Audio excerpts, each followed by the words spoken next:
أعوذ بالله من الشيطان الرجيم بسم الله الرحمن الرحيم رب اشرح لي صدري ويسر لي أمري واحلل عقدة من لساني يفقهوا قولي سورہ العمران آیت نمبر 40 قال ربی أنى يكون لي غلاما وقد بلغني الكبر وامرأتي عاقر۔ زکریا کہنے لگے میرے پروردگار میرے ہاں لڑکا کیسے ہوگا جبکہ میں خود بوڑھا ہو چکا ہوں اور میری بیوی بانجھ ہے۔ اللہ تعالیٰ نے جواب دیا ہاں ایسا ہی ہوگا، اللہ جیسا چاہتا ہے کرتا ہے۔ پیچھے ہم پڑھے تھے حضرت مریم کا ذکر کہ حضرت زکریا کو ان کا کفیل بنا دیا گیا تھا، اور حضرت زکریا جب بھی ان کے پاس آتے تھے محراب میں تو وہاں پر پھل پاتے تھے، اور حضرت مریم سے پوچھتے تھے کہ یہ آپ کے پاس کہاں سے آیا، تو وہ کہتی تھیں کہ اللہ تعالیٰ نے عطا کیا ہے۔ ان کو دیکھ کر حضرت زکریا کے دل میں بھی خواہش پیدا ہوئی، تو انہوں نے اللہ تعالیٰ سے اپنے لیے اولاد مانگی۔ قال رب اجعل لی آیۃ، زکریا نے عرض کیا پروردگار پھر میرے لیے کوئی نشانی مقرر فرما دیں۔ اللہ تعالیٰ نے جواب دیا نشانی یہ ہے کہ آپ 3 دن لوگوں سے اشارے کے سوا بات چیت نہ کر سکیں گے۔ ان دنوں اپنے پروردگار کو بہت یاد کیجیے اور صبح شام اس کی تسبیح کیجیے۔ چنانچہ اللہ تعالیٰ نے زکریا علیہ السلام کی دعا قبول فرمائی۔ ایک دفعہ جب محراب میں کھڑے نماز ادا کر رہے تھے تو فرشتوں نے آپ کو بیٹے کی خوشخبری دی۔ اللہ تعالیٰ نے اس بیٹے کا نام یحییٰ بھی خود ہی تجویز فرما دیا اور اس کی صفات بھی بیان فرما دیں۔ ان میں صفات میں سب سے پہلی یہ تھی کہ اس کا نام اللہ تعالیٰ نے خود یحییٰ رکھا اور بتلایا کہ پہلے آج تک کسی انسان کا یہ نام نہیں رکھا گیا، اور وہ کلمات اللہ یعنی حضرت عیسیٰ کی تصدیق کریں گے، اور وہ بنی اسرائیل کے سردار ہوں گے اور اس قوم کی خراب حالت کی اصلاح کریں گے، اور وہ حصور ہوں گے یعنی اس کی نہ تو عورتوں کی طرف کچھ رغبت ہوگی نہ گناہ کے کاموں کی طرف، اور سب سے بڑھ کر یہ کہ وہ نبی ہوں گے اور پاک باز لوگوں میں سے ہوں گے۔ چنانچہ جب حضرت زکریا نے فرشتوں کی زبانی ایسے شان والے فرزند کی بشارت سنی تو مسرت کے ملے جلے جذبات سے اللہ کے حضور، یعنی ان کی بیوی جو ہے وہ بانجھ تھی، تو اللہ تعالیٰ نے کہا کہ اللہ تعالیٰ جو بھی چاہتا ہے وہ کر سکتا ہے۔ اب زکریا کا اگلا سوال یہ تھا کہ اس کی کوئی علامت بتا دی جائے جب یہ عجیب غیر معمولی واقعہ پیش آنے والا ہو، تو اللہ تعالیٰ نے فرمایا کہ علامت یہ ہے کہ آپ لوگوں سے مسلسل 3 دن تک بات چیت نہ کر سکیں گے، بس ہاتھ، آنکھ اور ابرو کے اشارے سے کام چلائیں گے، اور ان دنوں تمہاری زبان صرف اللہ کے ذکر پر چل سکے گی، لہٰذا ان دنوں میں صبح شام زیادہ سے زیادہ اللہ کی تسبیح اور ذکر اذکار کرتے رہنا۔ واضح ہے کہ وحی الہی کی سب سے معروف صورت تو یہ ہے کہ جبرائیل امین نبی صلی اللہ علیہ وسلم کے دل پر نازل ہو کر وحی کرتے تھے، یا بعض اوقات کبھی انسان کی صورت میں آ کے نبی صلی اللہ علیہ وسلم سے بات چیت کرتے تھے، اور یہ ایسی وحی ہوتی تھی جس کا تعلق صرف نبی سے نہیں امت سے بھی ہوتا تھا، لیکن یہاں ایک فرشتے کے بجائے ملائکہ فرشتے کا لفظ استعمال ہوا ہے، اور یہ وحی کی خاص قسم ہے اور اس کا تعلق صرف مخاطب سے ہوتا ہے، یعنی فرشتوں کا مخاطب سے مکالمہ ہوتا ہے، ایسے مخاطب کا نبی ہونا بھی ضروری نہیں ہوتا، اور نہ ہی ایسی وحی کو دوسروں تک پہنچانا ضروری ہوتا ہے۔ چنانچہ ایسے ہی مکالمہ فرشتوں نے حضرت مریم سے بھی کیا، حالانکہ وہ نبی نہیں تھی۔ ایسی وحی کی کیا کیفیت ہے؟ اس قسم کے متعلق کتاب و سنت میں کوئی تصریح نہیں، بلکہ اگر یوں کہا جائے کہ انسان کی عقل اسے سمجھنے سے اور زبان اسے بیان کرنے سے قاصر ہے تو بالکل درست ہوگا۔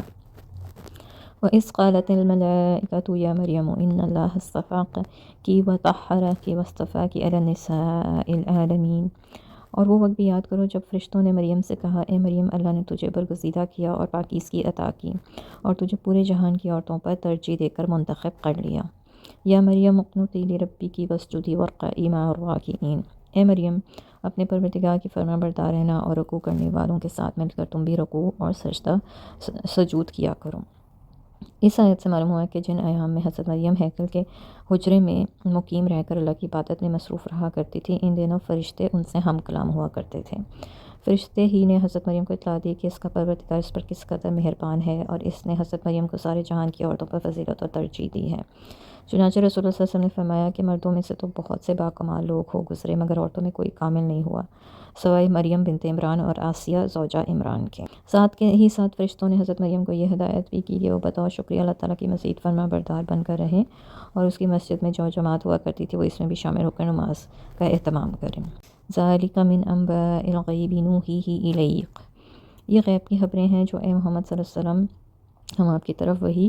کر رہے ہیں، یعنی ایسے واقعات صدیوں پہلے گزر چکے ہیں، انہیں بالکل ٹھیک طور پر اپنے مخالفوں کو بتلا دینا آپ کا معجزہ اور آپ کی نبوت پر واضح دلیل ہے، کیونکہ آپ نے نہ تو تورات پڑھی تھی اور نہ ہی انجیل اور نہ ہی کوئی تاریخی کتاب۔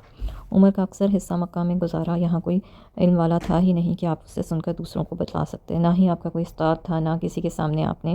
کچھ پڑھائی وغیرہ کی تھی، کچھ سیکھا تھا۔ پھر ایسے واقعات کو علماء اہل کتاب کے سامنے صحیح سے بیان کر دینا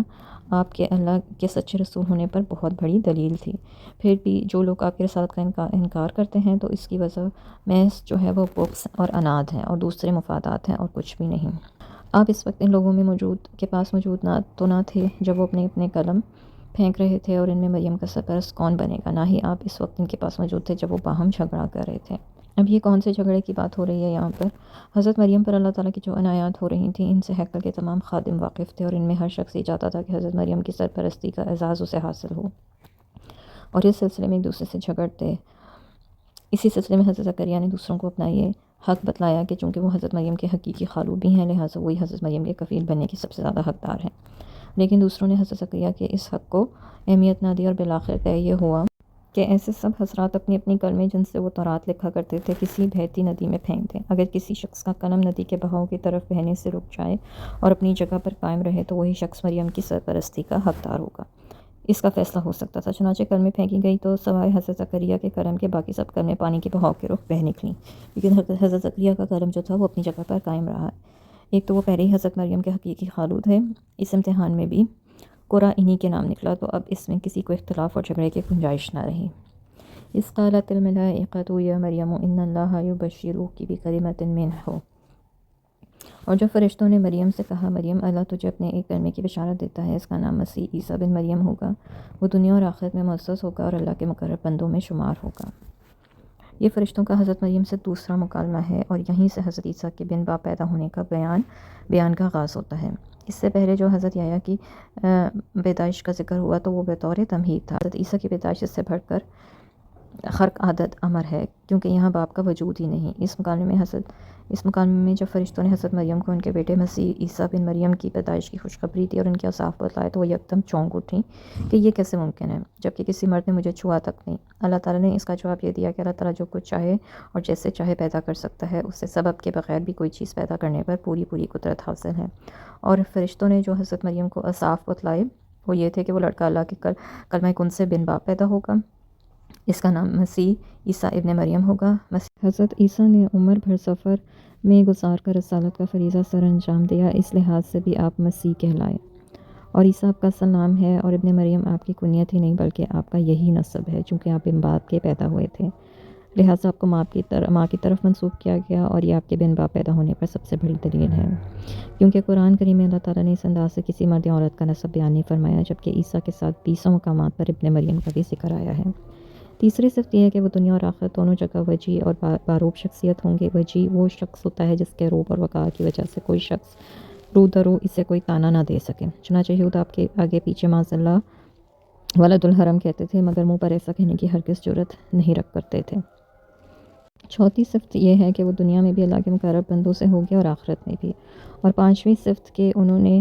بچپن میں ہی پختہ کلام کرنا، اور چھٹی صفت یہ کہ ان کا صالح ہونا ہے جس کا ذکر آگے بھی آ رہا ہے۔ یہ تھی مصفات جن کا ذکر حضرت عیسیٰ کی پیدائش سے پہلے ہی فرشتوں نے حضرت مریم سے کر دیا تھا۔ اللہ تعالیٰ نے حضرت عیسیٰ کی پیدائش کا ذکر کرنے کے بعد فرمایا کذالک اللہ یفعل ما یشاء، اور اللہ جیسے چاہتا ہے کرتا ہے، اور حضرت عیسیٰ کی پیدائش کا ذکر کرنے کے بعد کذالک اللہ یخلق ما یشاء، اللہ جیسے چاہتا ہے تخلیق کرتا ہے، جو اس بات پہ دلیل ہے کہ حضرت عیسیٰ کی پیدائش بن باپ ہوئی تھی، اور یہ معجزہ حضرت یحییٰ کی پیدائش کے معجزے سے بھی بہت بڑا تھا، اور اس کی تفصیلی ذکر آگے سورہ مریم میں بھی آئے گا۔ وآخر دعوانا ان الحمد للہ رب العالمین، سبحانک اللہم وبحمدک، اشہد ان لا الہ الا انت، استغفرک واتوب الیک۔ السلام علیکم ورحمۃ اللہ وبرکاتہ۔